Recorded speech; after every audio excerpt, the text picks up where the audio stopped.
विश्वास नहीं हो रहा, ये क्या हो रहा है? ईरान बदले की आग में अपनी आंखें बंद करके दुनिया को हिला रहा है। ईरान के सुप्रीम लीडर खामेनी, इनको खो दिया। 40 टॉप लीडर्स, नेता, कमांडर, सबको निपटा दिया गया। एयर डिफेंस, एयरफोर्स की तबाही। इस्लामिक रेवोल्यूशनरी गार्ड कोर यानी कि IRGC जिसको बोलते हैं, इसको जमीन दोस्त कर दिया गया। हेडक्वार्टर्स खत्म। खामेनी के नीचे जो काम करने वाले लोग थे उस स्थल को जलाकर भस्म कर दिया गया। लेकिन ईरान रुकने वाला नहीं है। खामेनी की मौत के बाद किसी भी बर्बादी के लिए तैयार है। मतलब सर पर कफन बांध लेना इसको कहते हैं। ईरान ने कह लिया है कि हम सर कटा सकते हैं लेकिन सर झुका सकते नहीं। देशभक्ति की आग में जल उठे हैं, अपने अस्तित्व के लिए लड़ेंगे। लेकिन कैसे? मतलब पूरे मिडिल ईस्ट में अकेले कैसे कर सकता है ईरान? ये भी समझेंगे आज। जिससे पहले सवाल, क्या अमेरिका और इजराइल ने ईरान को अंडर एस्टिमेट किया था? Super power America plus technology king कह लीजिए इजराइल, उनके सामने ईरान की क्या औकात?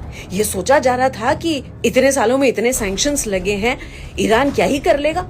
उनके सुप्रीम लीडर, इतने कमांडर्स, इतने इंपॉर्टेंट नेता ये मारे गए हैं तो क्या कर लेगा ईरान? फिनिश।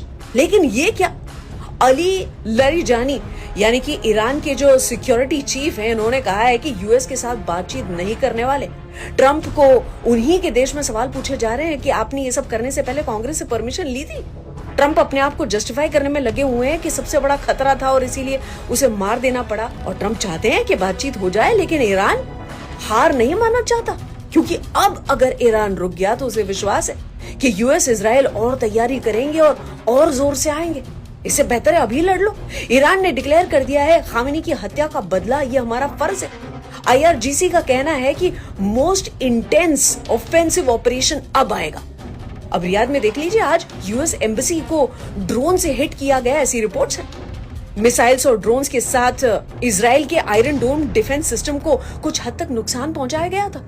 छिपे हुए चाइना या रशिया के हाथ हो सकते हैं, ऐसे सवाल पूछे जा रहे हैं। क्योंकि ईरान के ड्रोन अगर वर्ल्ड की बेस्ट डिफेंस सिस्टम को नुकसान पहुंचा सकते हैं तो सोचा जा सकता है इस पर। जेरूसलम, तेल अवीव से जो धुआं फोटोग्राफ्स आई हैं, इजराइल की एयरफोर्स और नेतन्याहू की ऑफिस पर भी अटैक, इसकी खबरें। कुवैत इराक की सीमा पर जो अमेरिका के F-15 ईगल विमान ये गिराए गए।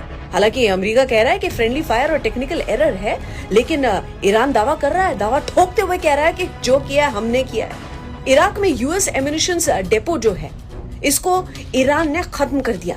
ओमान के कमर्शियल पोर्ट को टारगेट बना दिया। रिपोर्ट से पता चला है ये। कुवैत में यूएस एम्बेसी पर हमला किया गया और दुबई डिफेंस सिस्टम मजबूत है और रिपोर्ट्स कहती है कि इंटरसेप्ट कर दिया गया काफी हमलों को, लेकिन हवा में नष्ट होने के बाद मलबा